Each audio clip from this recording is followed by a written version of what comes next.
सख्त सर्दी थी और चौधरी अकबर के डेरे पर 4 औरतें गला फाड़ फाड़ कर चीख रही थी। वजह ऐसी थी कि इन 4 औरतों के ऊपर बहुत जुल्म हो रहा था। देखने वालों को भी अब तो तरस आ रहा था, मगर चौधरी बड़ा फिरौन बना बैठा था। फिर एक औरत उठी और चौधरी के सामने हाथ जोड़कर बोली, कुछ तो रहम कर। चौधरी बोला, एक शर्त पे। औरत डर कर बोली, कौन सी शर्त? चौधरी बोला, अंदर आ जा मेरे साथ। औरत ऊपर उठ के पहुंच गई और बोली, बताओ कौन सी शर्त है? चौधरी बोला, मेरा नुकसान भर दे। औरत बोली, कैसे? तो मैं बेवा हूँ। चौधरी ने खबीस शक्ल बनाकर कहा, पैसा ना दे रानो को एक रात मेरे पास इतना कहना था कि औरत तड़प कर बोली, नाना चौधरी, वो तो बेचारी बच्ची है। चौधरी मक्कारी में बोला, इसको भेजती है या सारी लड़कियों पर ऐसे ही जुल्म करूं? औरत रोते हुए बोली, अच्छा भेज दूंगी। चौधरी हंसा, क्योंकि ताजा जवान हुई रानो जब इस पे इसकी नजर पड़ी तो उसने सारा प्लान बनाया था और खुद कपास चोरी किया और इसका इल्जाम डाल दिया इन लोगों पे। इसका मकसद पूरा हो गया और अब नुकसान की भरपाई में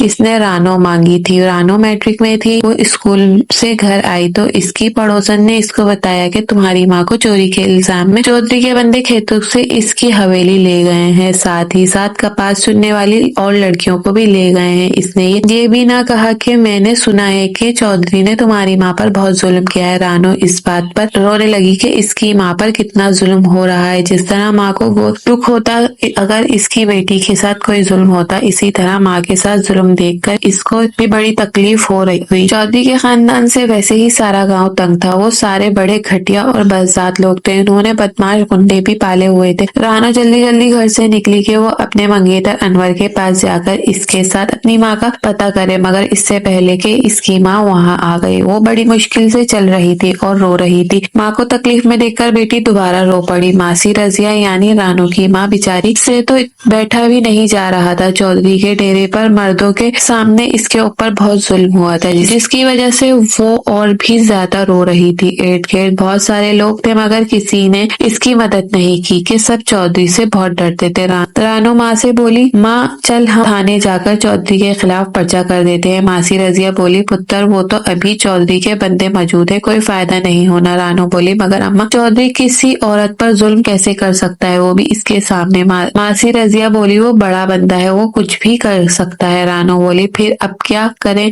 इसकी माँ फिर रोने लगी और बोली, आज रात चौधरी के साथ इतना ही कहा था कि रानो गला फाड़कर चीखी और बोली, नहीं ये नहीं हो सकता, मैं खुदकुशी कर लूंगी, मगर ऐसा नहीं होने दूंगी। इसकी माँ रोते हुए बोली, अगर तूने खुदकुशी कर ली तो कल मैं सारी लड़कियों पर फिर से जुल्म करेगा, तो सिर्फ तू अपना नहीं मानो, कभी तो सोच। इसकी माँ को सिर्फ और सिर्फ तो चाहिए अपनी माँ की बेबसी और मजबूरी पर रानो रोने लगी, मगर इसके पास कोई ऑप्शन नहीं था। अचानक इसको ख्याल आया कि वजह से इसे अपने मंगेतर से बात करनी चाहिए। अनवर इसका मंगेतर था, दोनों बचपन से के साथी भी थे और दोनों में प्यार भी था। एक दिन वो किसी शादी पर गए थे तो वापसी पर अंधेरा हो गया और वो अपनी बहन के साथ घर पर वापस आ रही थी तो अनवर बोला, मैं तुम दोनों को छोड़ देता हूँ। दोनों साथ साथ चलने लगे तो कई बार रानो को महसूस हुआ कि अनवर का हाथ इसके हाथ को टच हो रहा है। फिर इसको लगा कि वैसे ही टच हो रहा होगा, मगर एक बार अनवर ने बकायदा इसके हाथ को अपने हाथ में पकड़ लिया तो इसका शक यकीन में बदल गया कि अनवर ने जानबूझ के इसका हाथ पकड़ा है। अगर इनके साथ बानो ना होती तो रानो इसी वक्त अनवर से पूछती, मगर इसने अपना हाथ अनवर से छुड़वा लिया। अनवर को भी पता लग गया कि रानो समझ गई है। 2-4 दिन बाद जब इसको अनवर मिला तो इसने अनवर से पूछा, अच्छा तुमने इस दिन मेरा हाथ क्यों पकड़ा था? वो बोला, मुझसे गलती हो गई थी। रानो ने कहा, तो मुझे बेवकूफ बना रहे हो? अनवर हंसने लगा, तो मेरी होने वाली बीवी है, मैं तेरा जब भी हाथ पकड़ लूं तुम्हें इनकार नहीं होना चाहिए। ये कहते ही अनवर ने फिर से इसका हाथ पकड़ लिया तो वो रोने लगी। अनवर डर गया और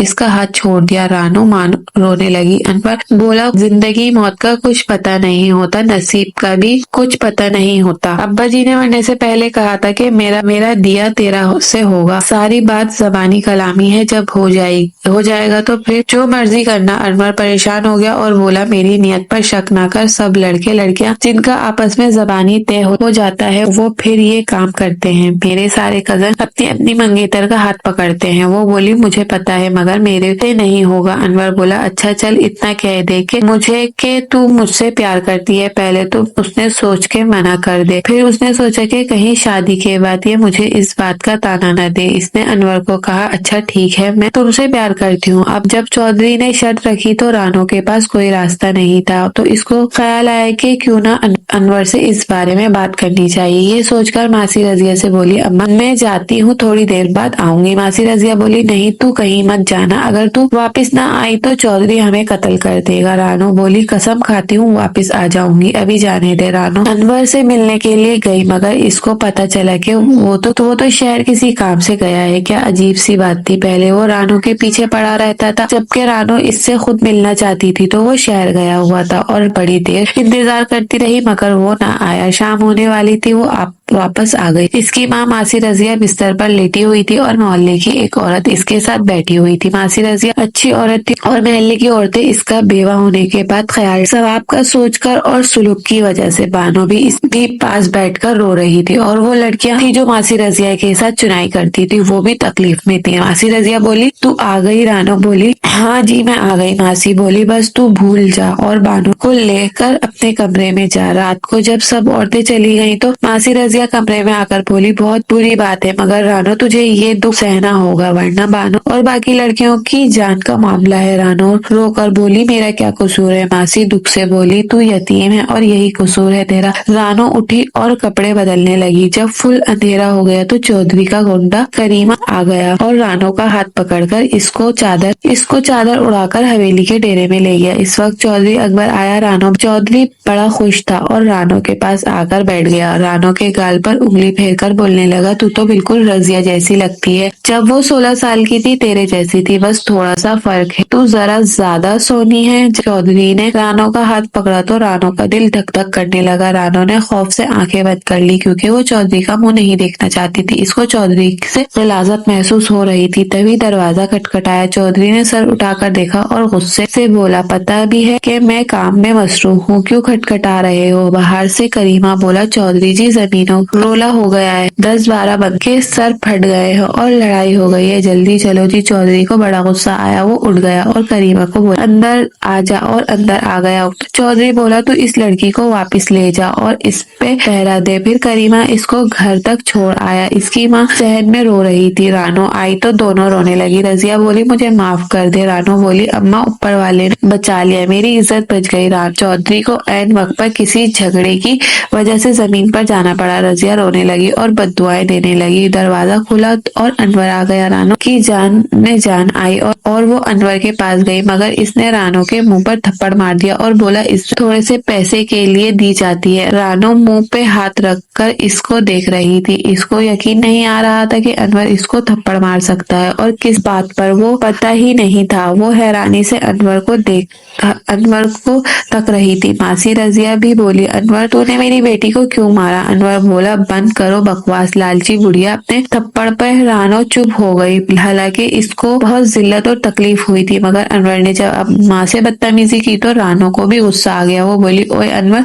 तमीज से बात कर, मेरी माँ से बदतमीजी ना करना, समझा? अनवर बोला, मुझे सब मालूम हो गया है, मैंने खुद अपनी आंखों से तुझे करीमा के साथ हवेली जाते और फिर वापस आते देखा है। रानो बोली, चौधरी अकबर ने माँ पर जुल्म किया था और मजबूर किया था कि मुझे हवेली भेज दे, मगर मेरे साथ कुछ गलत नहीं हुआ, कसम ले ले। अनवर बोला, बकवास ना कर, चौधरी अकबर की तबीयत का मुझे सारा कुछ पता है। रानो रोते हुए बोली, अनवर यकीन कर, ऐसी बात नहीं। अनवर बोला, सब सच है तो कितना झूठ बोलेगी? मासी रजिया बोली, वाकई बेटा ये सच बोल रही है। अनवर बोला, मैं तुम दोनों से नफरत करता हूँ और सारे बंड को बताऊंगा कि दोनों माँ बेटी बदकिरदार है। फिर रानो बोली, एक बार मेरी बात सुन ले। फिर रानो ने इसे एक झूठी कहानी सुनाई तो अनवर सख्त शर्मिंदगी से बोला, तो फिर करीमा क्यों आया था? रानो बोली, चौधरी अकबर ने मुझे हवेली में अपनी बेटी को रियाजी पढ़ाने का बोला था। आज मैं अम्मा से चोरी और मसले की सिफारिश के लिए गई थी। अनवर शर्म से बोला, मुझे माफ कर दे। अनवर बोला, मैं जल्दी अम्मा से शादी का कहता हूँ। मासी रजिया बोली, अच्छा ठीक है, तू जा। रानो बोली, अम्मा हमें कुछ ना कुछ करना चाहिए, इतनी आसानी से चौधरी के सामने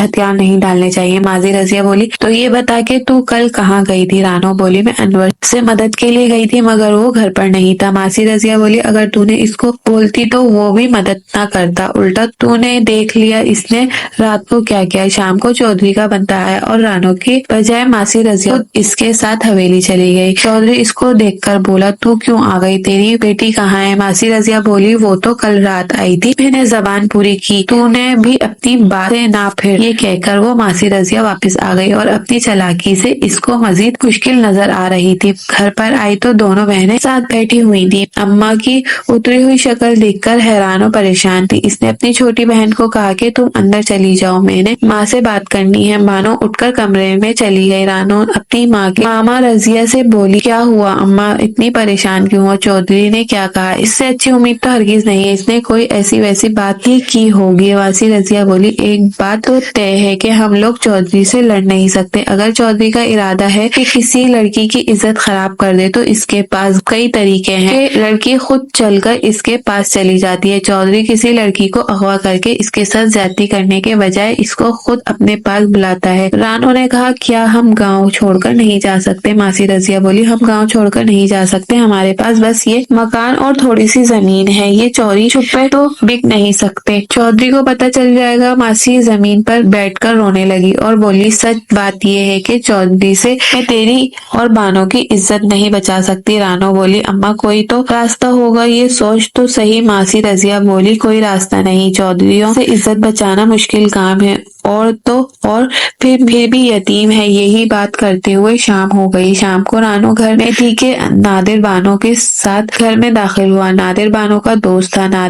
रानो अब दिमाग ही खराब हो गया था। वो बड़े इखलाक से बोला, कैसी है आपा रानो? रानो को बड़ा गुस्सा आया। मेरे प्यार के ख्वाब दिखाता है और क्या आपा रहा है, और ऊपर से भी या तो रानो के बराबर का है या एक आध महीना छोटा है, और तो वो मैट्रिक में है, मैं मगर शहर वाले हाई स्कूल में, इसीलिए गांव की लड़कियों में इसके लिए इतनी चाह थी और वो शहरी बाबू टाइप बनकर घूमता था। रानो बोली, मैं ठीक हूँ, तू सुना? नादिर बोला, आपा तेरे एक काम था, अगर तू फारिग हो तो। रानो बोली, क्या काम? इसने शॉपर से एक जोड़ा निकाला और बोला, आपा मैंने शहर में एक दोस्त की बहन के वास्ते सिलवाया है, वो जिसामत में तेरी जैसी है।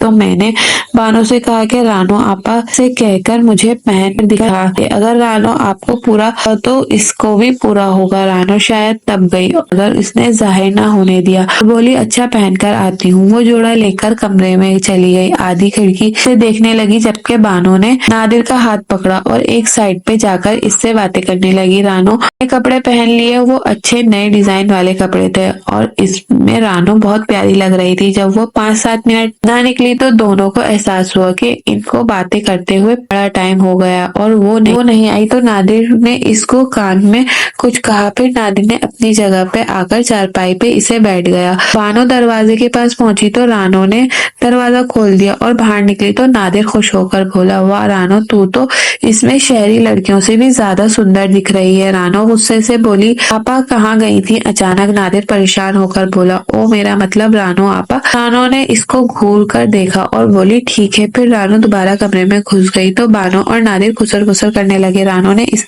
बार जल्दी जल्दी कपड़े तब्दील किए और बाहर जाकर नादिर को पकड़ा दिए। तो शर्म से बोला, आपा वो गलती से आपको आपा कहना भूल गया था, मेरा वो मतलब नहीं था। रानो सख्ती से बोली, नादिर वो और लड़कियां होंगी जो बातें नहीं समझती, पहले तारीफ करो फिर अपनी असलियत दिखाओ। नादिर की वकालत करते हुए बानो बोली, आपा इसका वो मतलब नहीं था। कि रानो बोली, तू चुप कर जा, तुझे क्या मालूम? नादिर, तेरी आंख से साफ लिखा है कि तू किसको आपा समझता है और किसको नहीं। जा अब जा, शाबाश। नादिर फौरन चलता हुआ, तो बेइज्जती नहीं करवानी थी, रानो ने पहले ही इसको सीधा कर दिया था। बानो परेशान होकर बोली, आपी नादिर ऐसा नहीं है, वो बड़ा शरीफ है। रानो का दिल चाह रहा रानो के मुंह पर थप्पड़ लगाए मगर इसने सब्र किया, अभी टाइम नहीं आया। वो बोली, अच्छा क्या शराफत है, तो इसमें तो 2 मिनट इसको कहीं प्यार की बातें सुना फिर देखना। रानो बोली, तुझे इसके अंदाज से जरा पता नहीं चला कि इसकी नीयत कैसी है? बानो बोली, तो क्या कह रही है? ऐसी बात नहीं है। रानो बोली, जितनी तरफदारी तू कर रही है मुझे डर लग रहा है। बानो परेशान होके बोली, डर क्यों? रानो मुंह बनाकर बोली, अभी अभी छोटी हो, ऐसे लोगों को नहीं जानती। बानो डर गई और घबरा कर बोली, क्या मतलब तेरा आपा? रानो ने इसका हाथ पकड़ा और सख्ती से बोली, नादिर का तू मुझे पक्का पता के, और ये भी कि ये किस किस के साथ इसका क्या चक्कर है, मगर इसमें बस यही है कि कहीं तू भी शामिल ना हो। बानो मजीद डर गई और बोली, ऐसी बात नहीं है। रानो बोली, नहीं तो नहीं है, मगर मुझे शक तुझ पे है। नादिर को मेरे पास लाई थी, इसका मतलब इसने तेरे साथ लाइन सीधी हुई होगी। इसका मतलब है कि इसके बाद इसने मेरे साथ सीधी करने की कोशिश की होगी। तू इंसान बन जा और लड़कों के चक्करों से निकल जा। अगर कभी ये बात खुल गई तो सिवाय सारे गांव में जलील होने के कोई रास्ता नहीं होना। बानो निकल गई और बोली, तू फजूल में शक करती है, इसके पास कोई और रास्ता नहीं, और वो रानो को ऐसे कायल करे। रानो को सब पता था और इसने सोचा यही था कि इसको डराना है और डरा के बाज रखना है। ये इसकी बात से हट जाएगी। घर पता है तो इस घर ना पता लग जाए, और इसको पता लग गया कि मेरे घर का पता है, तो इसने कहना है कि पता तो लग गया, अब खुलकर नादिर से मिलेगी।